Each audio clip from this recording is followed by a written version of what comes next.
Hello बच्चों, कल हमने जाना था वृत्त क्या होता है, वृत्त की त्रिज्या क्या होती है और वृत्त का व्यास क्या होता है। कल हम जब गतिविधि की थी हमने बाहर, तो हमने वहां पे सफेदी से हमने जो बनाया था गतिविधि की थी, और उसमें हमने जाना था कि वृत्त क्या है, वृत्त का निर्माण कैसे हो रहा है, वृत्त में त्रिज्या क्या होती है, वृत्त में केंद्र क्या होता है। कल हमने जान लिया था। आज हम जानेंगे कि पटरी प्रकार की सहायता से वृत्त का निर्माण कैसे करती है। पटरी प्रकार की सहायता से वृत्त का निर्माण कैसे करते हैं। तो कल हमने क्या देखा था, जब हम वृत्त बना रहे थे तो हमने क्या ली थी, रस्सी ली थी, और रस्सी हमने ली थी, और रस्सी को हमने क्या कहा था, त्रिज्या।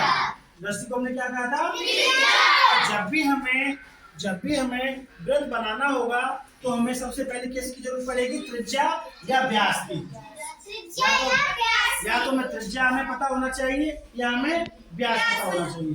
तो देख रहे हैं ये पटरी है, ये प्रकार है।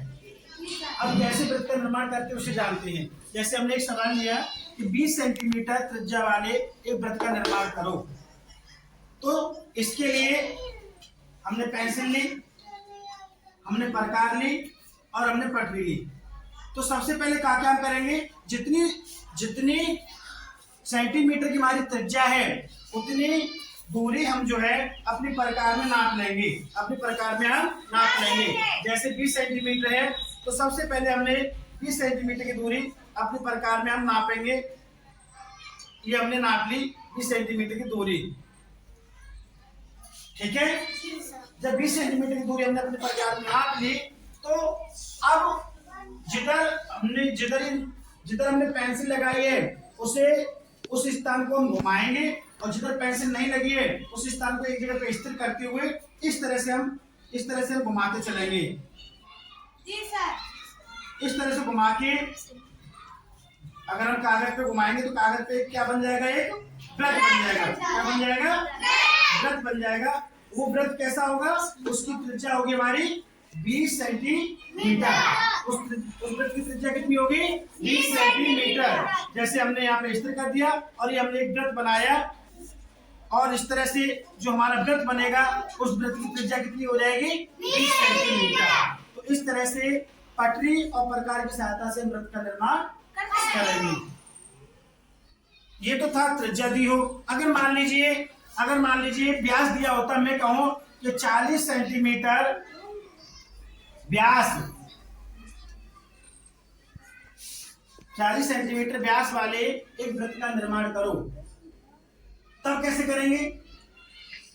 कल हमने क्या सीखा था, जब ये त्रिज्या केंद्र से होते हुए दूसरी तरफ पर्दे से मिलती है तो ये क्या कहलाती है, व्यास कहलाती है कि नहीं। और त्रिज्या व्यास की क्या होती है, आधी। व्यास की क्या होती है, यानी व्यास जो है त्रिज्या का 2 गुना होता है।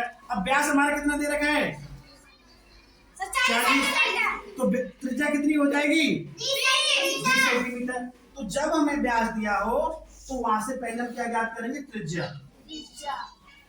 और त्रिज्या में पता है व्यास की आधी होती है। तो जब हम त्रिज्या ज्ञात कर लेंगे उसके बाद फिर वही काम करेंगे पटरी प्रकार से, और वो दूरी नाप लेंगे, फिर कागज पे रखते हुए आराम से हम जो एक वृत्त का निर्माण कर सकते हैं।